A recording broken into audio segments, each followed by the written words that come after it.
Next 3 মাসে আপনার financial যে পরিস্থিতি, যে কন্ডিশন, সেই ফাইন্যান্সিয়াল কন্ডিশনটা এক্স্যাক্টলি কেমন থাকতে চলেছে। আপনি জব করুন, বিজনেস করুন, গভর্নমেন্ট সার্ভিস হোল্ডার হন বা প্রাইভেটে জব করুন, যেটাই আপনি করুন না কেন, আপনি মেল হন বা ফিমেল হন, ডাজেন্ট ম্যাটার, আপনার ফাইন্যান্সিয়াল কন্ডিশন নেক্সট 3 মান্থসে কেমন থাকতে চলেছে সেটা আমি চট করে একটু দেখে দেবো।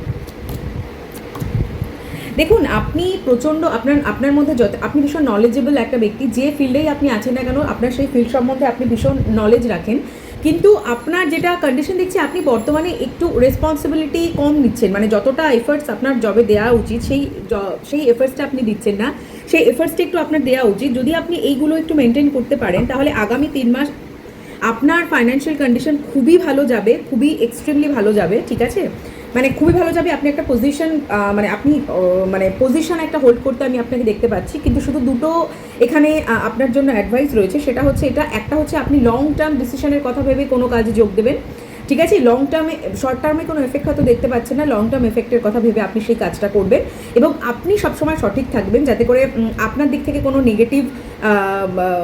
নেগেটিভিটি কোনো কিছু না হয়, আপনার দিক থেকে যেন কোনো খোট না থাকে যেই কাজটা আপনি সেটা করছেন। যদি আপনি এটা করতে পারেন তাহলে নেক্সট 3 মান্থস আপনার প্রচণ্ড, মানে আপনি অনেক সাকসেস দেখতে পাবেন, আপনি যে ফিল্ডেই আছেন না কেন। Thank you.